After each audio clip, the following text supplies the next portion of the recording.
13. Like, wow, everything is one, at most.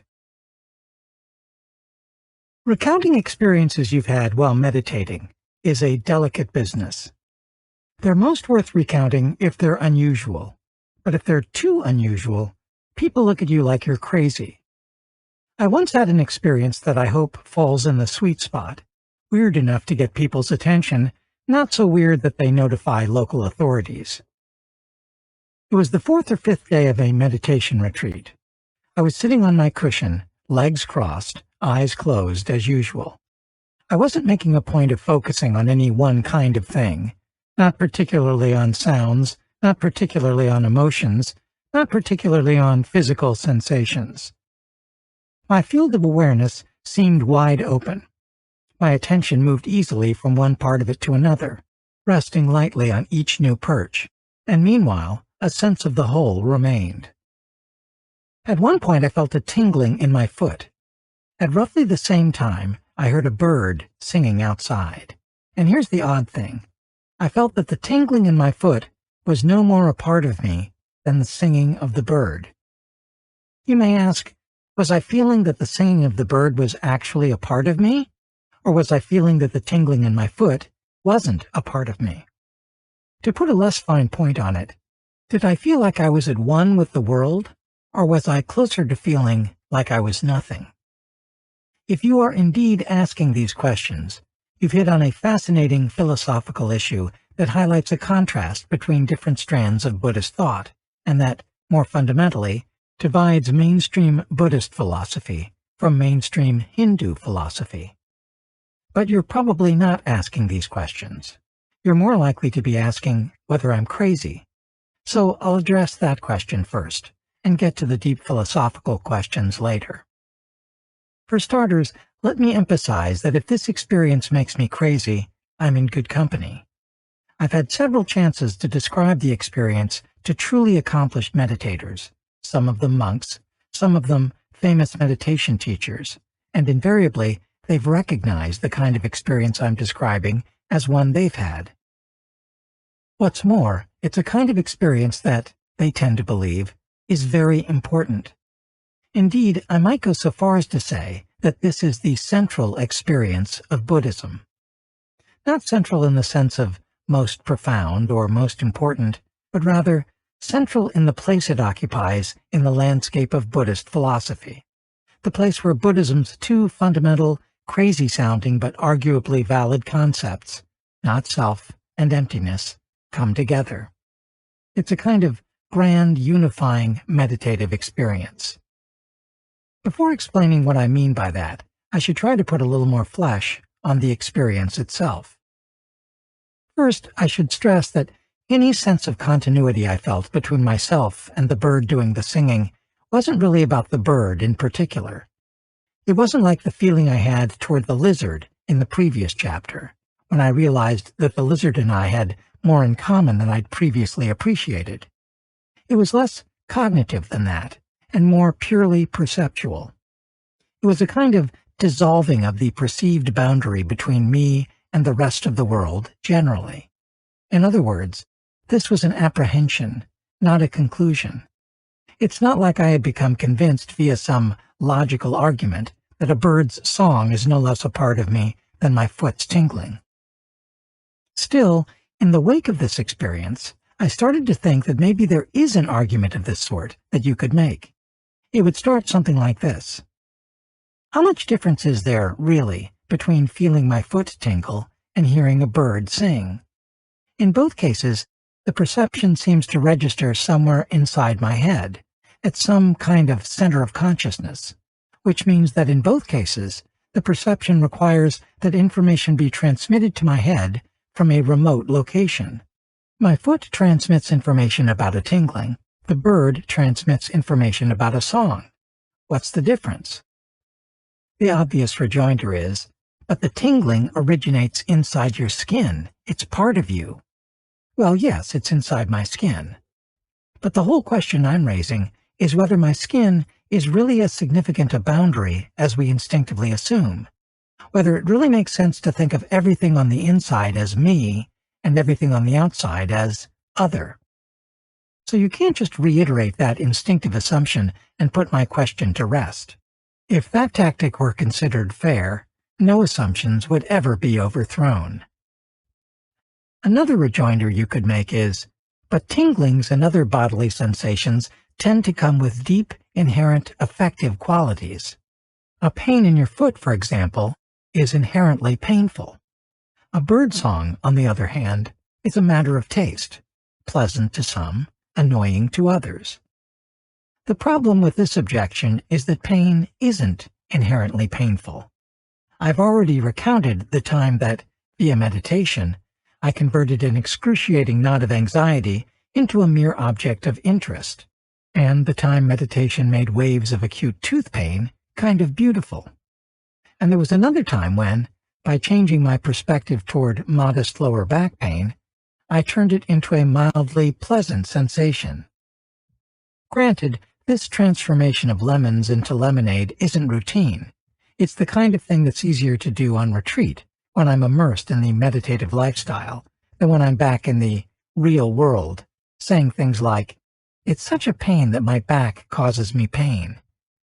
And to go even further than this in the reconceptualization of pain, to achieve the mindset of that Vietnamese Buddhist monk who immolated himself without flinching, would take much deeper immersion. But the point is that such immersion is possible, and it undermines the easy claim that internally originating sensations have fixed meanings, whereas externally originating ones don't.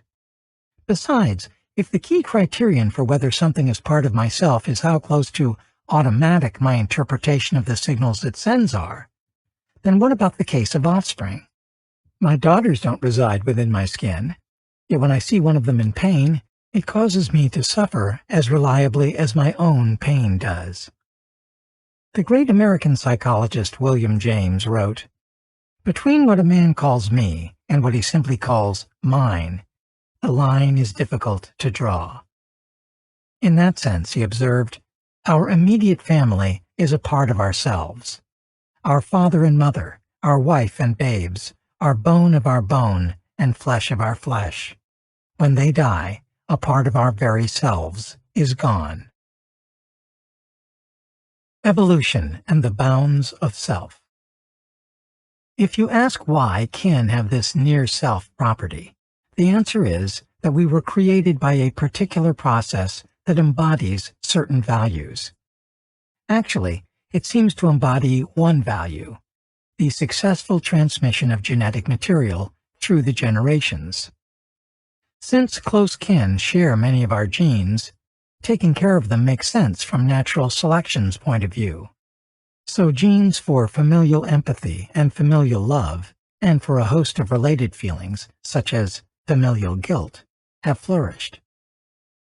In other words, our instinctive definition of what is us and what is ours is a product of the particular rules by which a particular creative process known as natural selection works. It's not impossible, by the way, that our species could have taken an evolutionary path that would have left us with feelings toward some birds that are reminiscent of our feelings toward kin. When two species have a form of symbiotic relationship, known as mutualism, that is, they help each other, they can evolve warm feelings that sustain that relationship. Dogs seem to have co-evolved with human beings, and that may help account for the fact that I've been accused by my children of loving our dogs as much as I love my children. I vigorously deny this allegation, but it's true that if my dogs are in pain, I, in some sense, feel that pain. Symbiosis can also sponsor a different kind of relationship that calls into question the bounds of self. We have a symbiotic relationship with various kinds of bacteria that reside within us, and that in various ways influence our moods and thoughts. Scientists have found that by replacing the gut bacteria in shy, anxious mice with bacteria from gregarious mice, they can make the shy mice gregarious.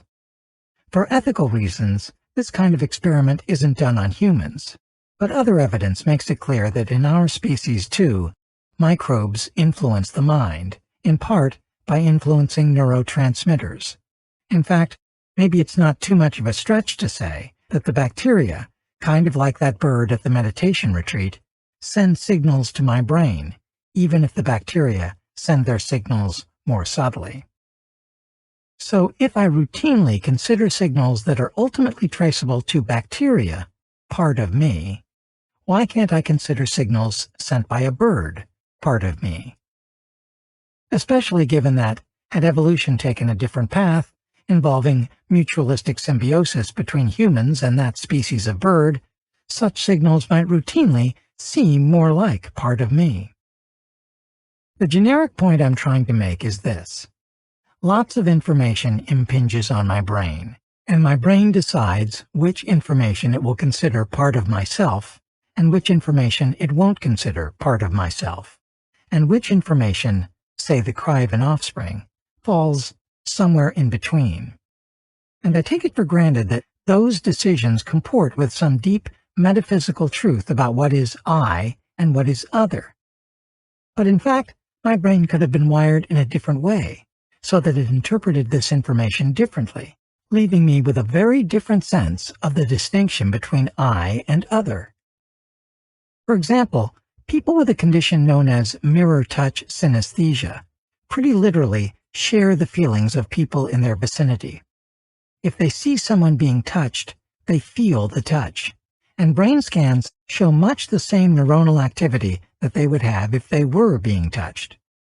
You can imagine a process for creating organic beings, either natural selection operating under quirky conditions or some process other than natural selection, that would make mirror touch synesthesia the norm rather than an aberration, in which case the prevailing conception of what self means would be very different.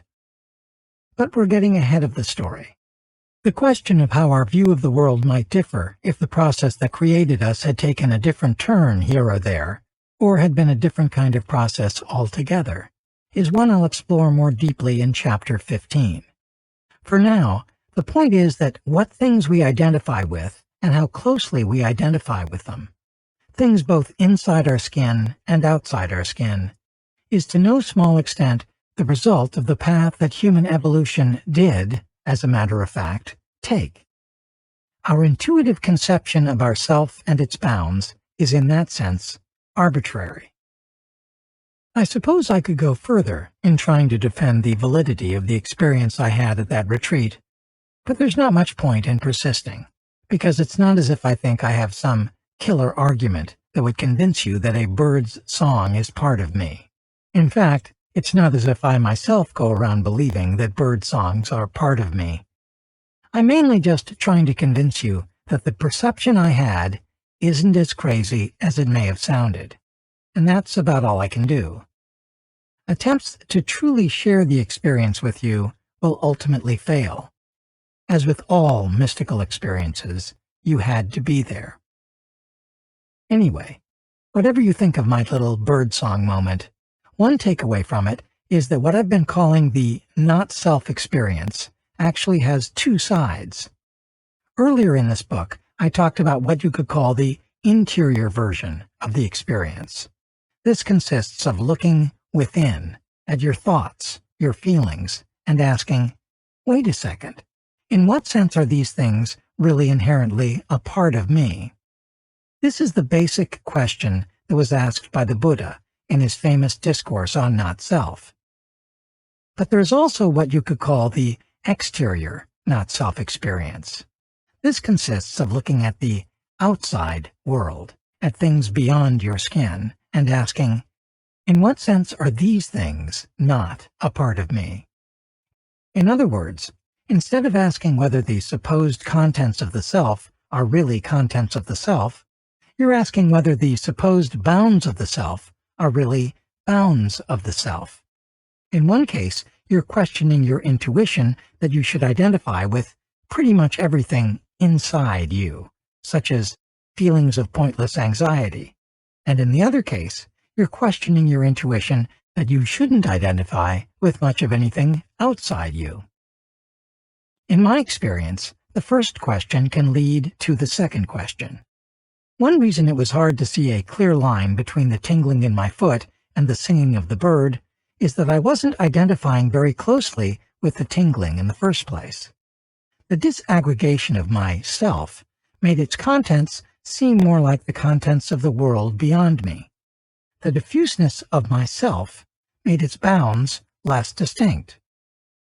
In that sense, there's something like a logical progression connecting the interior and exterior versions of the not-self experience. But if there's a kind of logic here, there's also a kind of paradox. After all, the less sense it makes to talk about a you inside your skin, the less sense it would seem to make to talk about your continuity with the outside world. And if you take the orthodox Buddhist position that it ultimately makes no sense to talk about a you inside your skin, then the idea of your continuity with the outside world would seem to make no sense either. Here we return to the question I sidestepped at the beginning of this chapter. When the boundary between foot and bird, between interior tingling and exterior singing, got fuzzy, did I feel like I was at one with the world, or did I feel like I was nothing? As if there was nothing in here to be at one with the stuff out there. There are at least two reasons I'm reluctant to answer that question. One is that, to be honest, I'm not sure the experience I had aligns neatly with either option. The other reason for my reluctance is that the way you answer that question can land you in the middle of a big argument between Buddhist thinkers and Hindu thinkers, and for that matter, a big argument between one kind of Buddhist thinker and another kind. My inadvertent online controversy. This was driven home to me shortly after I launched an online course called Buddhism and Modern Psychology, an adaptation of a course I had been teaching at Princeton University. One challenge in making the adaptation was that the on-campus version of the course had benefited from guest speakers, ranging from brain scientists to very serious meditators. I decided to create something like that experience for my online students with digital video. I had dialogues with brain scientists and serious meditators on a website I run called bloggingheads.tv, and I wove excerpts of the videos into my online lectures. One excerpt started something of a controversy in the course's discussion forum. The excerpt featured Gary Weber, whom we met in Chapter 11. He's the one who participated in that Yale brain scan study, and whose default mode network, it turned out, was inordinately quiet, even when he wasn't meditating. In my bloggingheads.tv dialogue with Weber, I asked him about a line of his I recalled reading, something to the effect of, "The bad news is that you don't exist. The good news is that you're everything." Elaborating on that passage, Weber said to me, "If you're nothing, if you disappear, you can then be everything. But you can't be everything unless you are nothing. It just logically follows that's the case." Well, I'm not sure it logically follows, but apparently it seems like inexorable logic if you're in the state Weber is in. He continued, "If you are nothing, instead of just disappearing and becoming a void, you find out that in some strange way, you actually see this, you perceive it this way, that everything is all one thing. This is a cliché, mystical statement, but it really is perceptible. You can deeply sense that everything is all one thing, and somehow, strangely, it's inside of you." It didn't take long for Weber's comments to get blowback in the discussion forum. Some of the blowback was the kind you'd expect, people finding the paradox at the heart of Weber's experience inscrutable, if not worse. One student wrote, "I am nothing means I am everything is pretentious twaddle, which actually means I am on such a high spiritual plane that you can't possibly understand me." Other students objected not to the paradox itself, but to the second half of it, the I am everything part. One student, a meditation teacher herself, wrote, "Buddhist philosophy does not espouse oneness." And she was basically right. though you can certainly find respected Buddhist thinkers who will put things roughly the way Weber did, you won't find this idea of the oneness of everything in the mainstream of Mahayana Buddhist philosophy, the philosophy that so emphasizes the idea of emptiness. After all, if the things we see in the world out there are in fact empty of essence, then in a sense, they don't exist, at least not as things per se. And of course the self, according to Buddhist philosophy, doesn't exist. So how could everything, a bunch of things out there that don't really, strictly speaking, exist, and a self in here that doesn't really, strictly speaking, exist, all be one? Nothing plus nothing adds up to nothing, not one, right? That's a simplified, almost cartoonish version of the actual Buddhist argument. But it captures the spirit of the argument and helps explain why Orthodox Buddhists would bridle at loose talk of oneness. On the other hand, once you go beyond the caricature and look a bit more deeply at the mainstream argument, you start to wonder whether the bridling is really in order. In fact, pondering the student's reaction to Weber led me to believe that the line between the ideas of emptiness and oneness is pretty fuzzy. Emptiness, oneness. What's the diff? If you look at the logic marshaled by Buddhist philosophers on behalf of the doctrine of emptiness, you'll see that it has much to do with a Buddhist idea that's often rendered in English as interdependent co-arising. This basically means that things which may seem to exist independently of other things are in fact dependent for their existence and their character on other things. Trees need sunlight and water, and indeed are continually being changed by these and other things they come into contact with. Streams and lakes and oceans need rain, and the rain needs the streams and lakes and oceans. People need air, and the air around them wouldn't have the composition it has if people weren't inhaling it and exhaling into it. In other words, nothing possesses inherent existence. Nothing contains all the ingredients of ongoing existence within itself. Nothing is self-sufficient. Hence the idea of emptiness. All things are empty of inherent, independent existence. This, according to Buddhist philosophy, is the fact about reality that you are intuitively apprehending if, through extended meditation, you come to feel that things lack essence, and if, at the same time, you feel the bounds of yourself start to dissolve, then you're just experiencing a larger expanse of emptiness, an emptiness that pervades not just all supposed things out there, but also the supposed self in here. This helps explain why, especially in Mahayana Buddhism, the not-self doctrine is sometimes depicted as just a special case of the broader doctrine of emptiness. By way of underscoring this pervasiveness of emptiness, Buddhist philosophers sometimes apply the term not-self to things out there as well as things in here. Just as you lack self, trees also lack self, and so do rocks. Or if you want to switch the terminology, just as trees and rocks lack essence, you lack essence. Either way, it's emptiness everywhere you look. At least, that's the argument. But it seems to me you could flip this Buddhist argument around to make the case that the ideas of pervasive emptiness and of oneness aren't really as different as they sound. The hinge for the flipping is the term at the center of the argument, interdependent co-arising. Interdependence is a much-used term these days.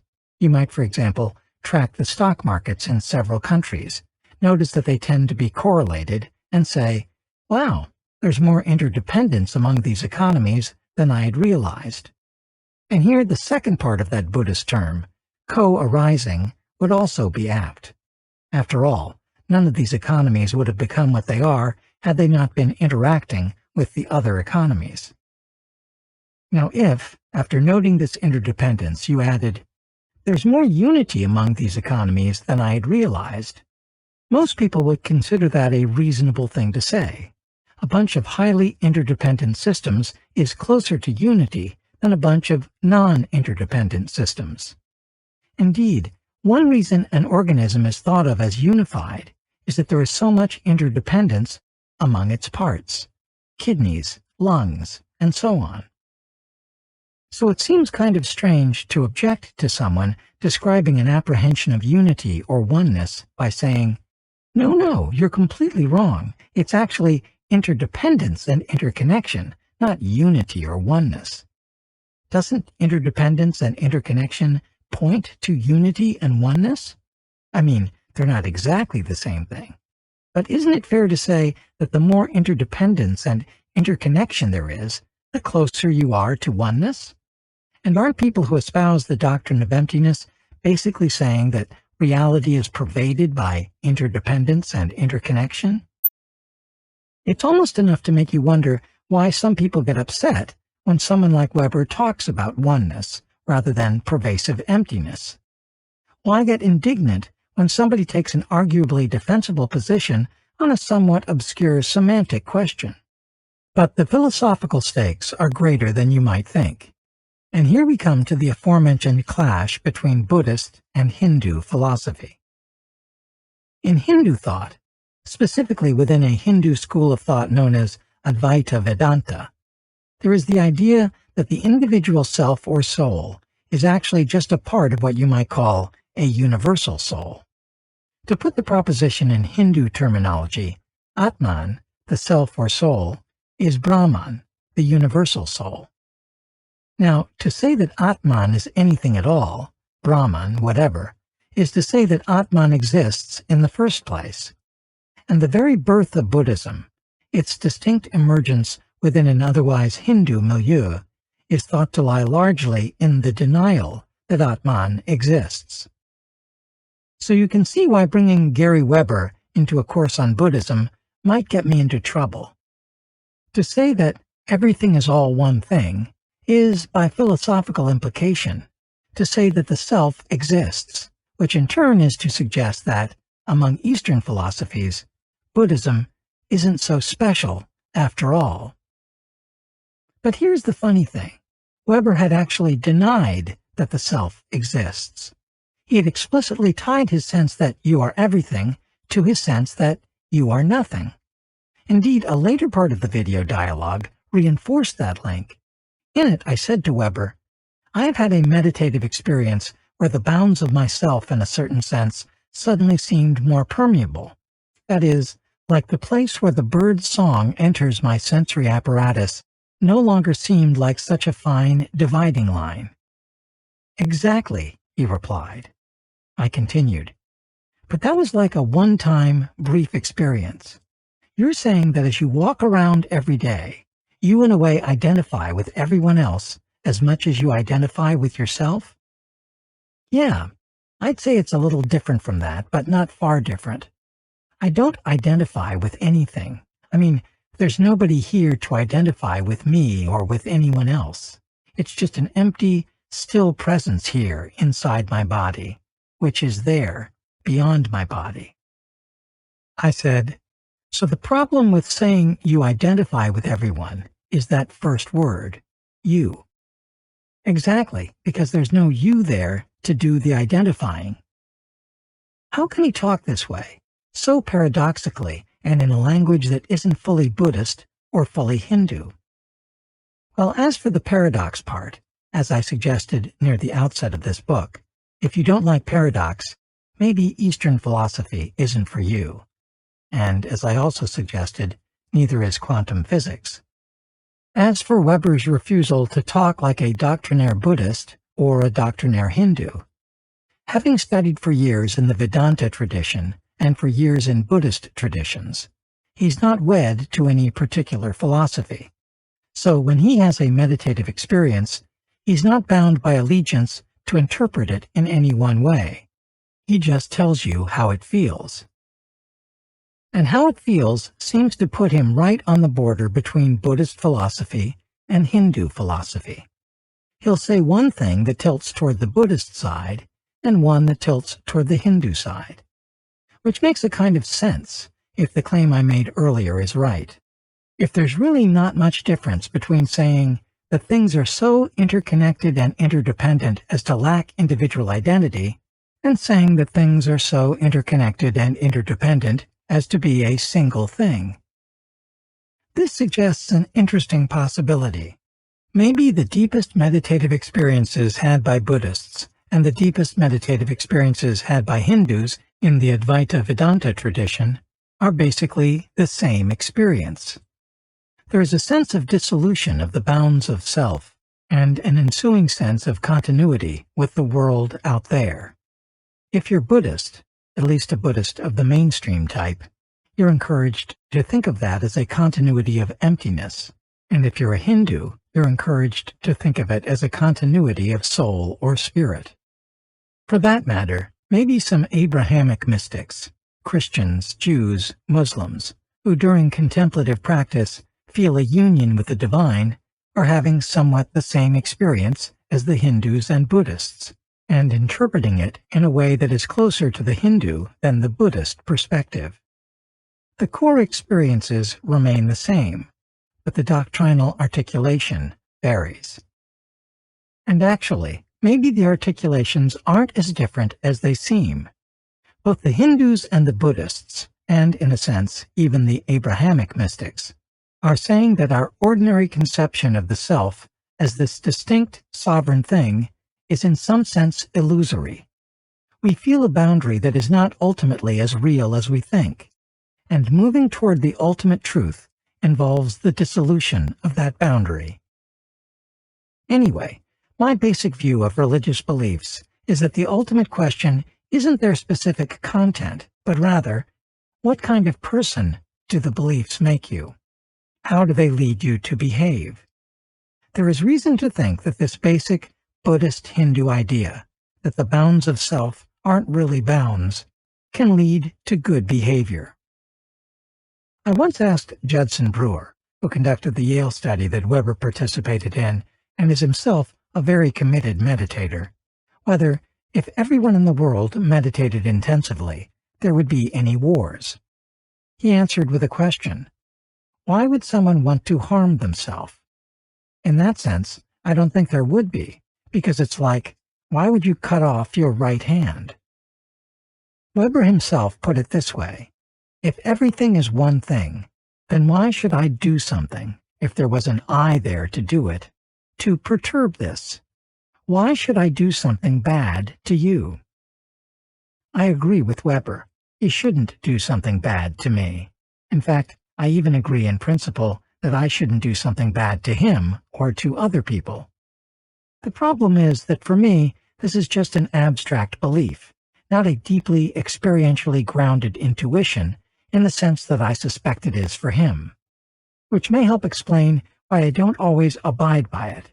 And apparently, if I'm going to feel this intuition as strongly as he feels it, or as strongly as Brewer feels it, I'm going to have to log another, 10,000 hours of meditation, and life is short. Fortunately, there's a way that, without meditating 3 hours a day for 10 years, I can get some idea of what kind of person that might make me. One great thing about meditation retreats is that, through total, if temporary, immersion, they give you a fleeting glimpse of what it might be like to live life as a really serious meditator. And I've gotten some sense on retreats of the connection between the not-self experience and being a better person. The time I didn't kill a man who was snoring. Consider my feelings toward a guy at a meditation retreat I went on in December 2013. He was sitting a few rows in front of me, falling asleep as I sat there meditating. You may ask, if I had my eyes closed, how did I know he was falling asleep? Because he was snoring. When you're trying to meditate, snoring can get on your nerves, especially when you're not the one doing the snoring. Indeed, I noticed in my lower abdomen a feeling of wrath toward this man. Actually, at first, I didn't really notice it. I just felt it and reflexively obeyed it, thinking the kinds of thoughts such feelings are designed to make us think, such as, who is this jerk? I felt a strong urge to open my eyes so that I could identify the culprit, the better, I suppose, to bring him to justice at some later date. But then, finally, I did what you're supposed to do in mindfulness meditation. Observe whatever feelings you're having. And at that point, I really did notice the wrath. I looked right at it. And after only a few seconds of clear observation, it completely dissolved. It was as if my attention was a killer laser beam, and this feeling of wrath was an enemy spaceship. Zap, gone. So what exactly does my wrath zapping experience have to do with the not-self experience? Two things, actually. One of them, kind of obvious and having to do with the interior version of the not-self experience, and one of them subtler and having to do with the exterior version. Here's the obvious interior part. When I looked at my wrath mindfully, I was ceasing to identify with it, ceasing to own it. A feeling that had seemed a part of me, that had been so deeply ingrained in me that I was mindlessly obeying it, now seemed like something else, like an object to be observed. Once I trained my attention on it, even before it dissolved in the face of that attention, it effectively ceased to be part of me. Granted, this wasn't a very thoroughgoing version of the interior not-self experience. I'd only disowned a single feeling on a single occasion, slightly shrinking the scope of myself. Still, it was something, and it made me briefly a better person, a person no longer contemplating homicide. As for the subtler sense in which this was a not-self experience, the sense in which it was an exterior not-self experience, well, this takes some explaining. Specifically, it takes explaining the work of Miri al-Bahari.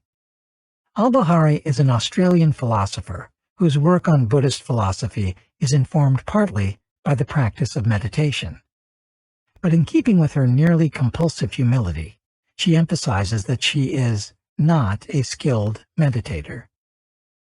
During a long meditation retreat, she says, she can get to the point where she feels less self, but not to the point where she feels no self. And in between retreats, she doesn't always manage to sustain a daily practice, but when she does, she says, her life goes noticeably better. In her book, Analytical Buddhism, al-Bahari makes an argument that brings us back to the Buddha's first discourse after his enlightenment, the famous Sermon at Deer Park. Here the Buddha lays out the Four Noble Truths which explain the cause of dukkha, of suffering or unsatisfactoriness, and the cure. He says that the basic cause of dukkha is tanha, a word usually translated as thirst or craving, and sometimes as desire. To put a finer point on it, the problem is the unquenchability of tanha, the fact that attaining our desires always leaves us unsatisfied, thirsting for more of the same, or thirsting for something new. Al-Bahari says that tanha is inextricably tied to the sensation of self, and that overcoming tanha is therefore tied to the experience of not-self. She's not just talking about the interior version of the not-self experience. She's not just saying that if you let go of a particular desire, then you have disowned it, so that part of yourself disappears. She's saying that tanha is deeply involved in your sense that the self is bounded. Tanha sustains and strengthens the sense of boundedness that, during the exterior not-self experience, weakens. After all, she says, if you thirst for something, hot chocolate say, then you are painfully aware of the gap between yourself and that chocolate, and that means you have a conception of the bounds of yourself. Indeed, as I sit here thinking about that particular thirst being quenched, I do imagine some of those bounds. I imagine the surface of my hand making contact with the mug of chocolate, and the surface of my tongue making contact with the chocolate itself. To see the full breadth of the argument al-Bahari is making, you have to understand that, like many scholars, she considers tanha to include not just the desire for things you find pleasant, sex, chocolate, a new car, a newer car. It also includes the desire to be free of things you find unpleasant, In other words, tanha fuels not just attraction to alluring things, but also aversion to off-putting things. In this view, my annoyance at the snoring in the meditation hall was tanha. It was a desire to be free of the snoring noise. Well, Al-Bahari says, if you desire to be free of something, then you have in mind the goal of creating more distance between yourself and that something, assuming you don't take the more straightforward approach of throwing a meditation cushion at the person generating the something. And wanting to create distance between yourself and something means having an idea of the place where yourself ends. If you're trying to dodge a rattlesnake's lunge, you have a very precise conception of the space that you don't want the rattlesnake to reach, the space defined by your skin. So either way, whether tanha is driving attraction or aversion, it entails defining the realm of self. As Al-Bahari has written, emotions involving tanha seem to point to, as a part of their content, an unspoken boundary between the identified as self on one hand and the desired or undesired scenario on the other, as it is perceived or imagined by the witnessing subject. Thus, tanha will not only indicate but also help create and drive the sense of self-other boundedness, and vice versa. The more clearly and deeply you feel that boundedness, the more tanha you'll be inclined to have. For unless I identified fully as a self, then how could I care particularly about whether my desires are fulfilled? So you may be asking, what is the relevance of all this to the zapping of my wrath toward the snoring man? I might have asked the same question had I not gone back and reviewed the notes I took shortly after the zapping. It turns out that the version of the episode I just recounted is incomplete. It's the version I wrote from memory before going back and reading those notes. It leaves out some important details. For starters, right before this morning meditation session, there had been a short talk by Narayan, one of the two retreat leaders. Her theme was acceptance, learning to accept conditions you're inclined to find unpleasant. So, after spending a little time finding the snoring unpleasant, I decided to practice what Narayan preached and try to overcome my aversion to the snoring, which meant, of course, observing the aversion mindfully. As I put it in my notes later that day, I tried feeling my aversion and anger, which I could definitely feel and locate, in a neutral way. Then, basically, the feeling just disappeared as I accepted the snoring. So really there were two intertwined feelings that I observed mindfully, the wrath toward the snorer and the aversion to his snoring. And when you overcome aversion, you are, by Al-Bahari's logic, approaching the exterior version of the not-self experience more fully and directly than when you just overcome wrath. You are diluting the tanha that reinforces the bounds of self. This dynamic comes through clearly in the final passage from my notes.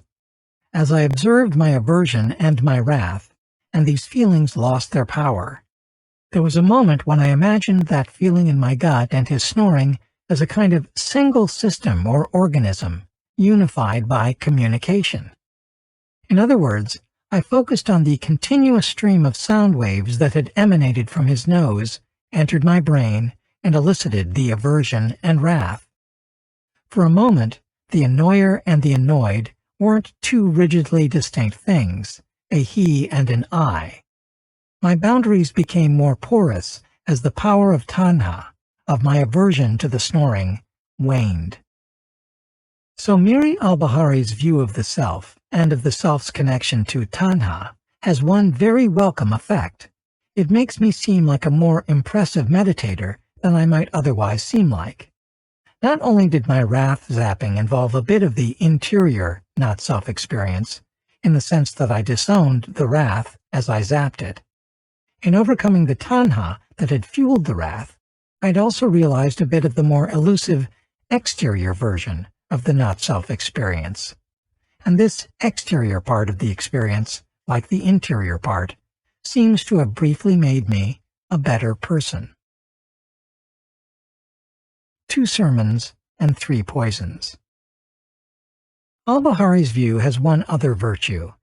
It helps solve a puzzle posed by early Buddhist scripture. In the Buddha's first discourse after his enlightenment, the Sermon at Deer Park, he says that the key to liberation from dukkha is overcoming tanha. But in his second discourse, the discourse on not-self, it seems that liberation lies in recognizing that the self doesn't exist. All the monks who hear this sermon are instantly liberated. So which is it? Does nirvana come by conquering tanha, or by seeing that the self is an illusion? Well, maybe the two are one and the same. We might have suspected as much even without Al-Bahari's take on things. After all, the interior version of the not-self experience involves disowning feelings and disowning thoughts laden with feelings. And feelings tend to come in the 2 basic flavors of positive and negative, possessing an element, respectively, of attraction or of aversion. In other words, possessing tanha.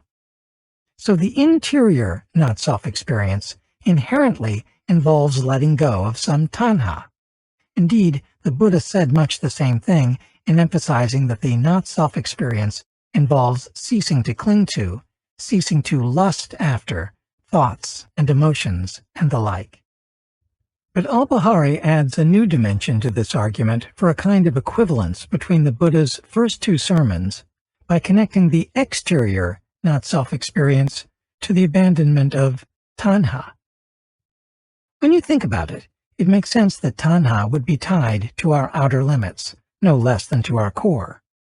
From a Darwinian perspective, tanha was engineered into us so that we would take care of ourselves, which is to say, so that each of us would take care of the vehicle that contains our genes. And that vehicle stops at the skin, at the bounds of the body.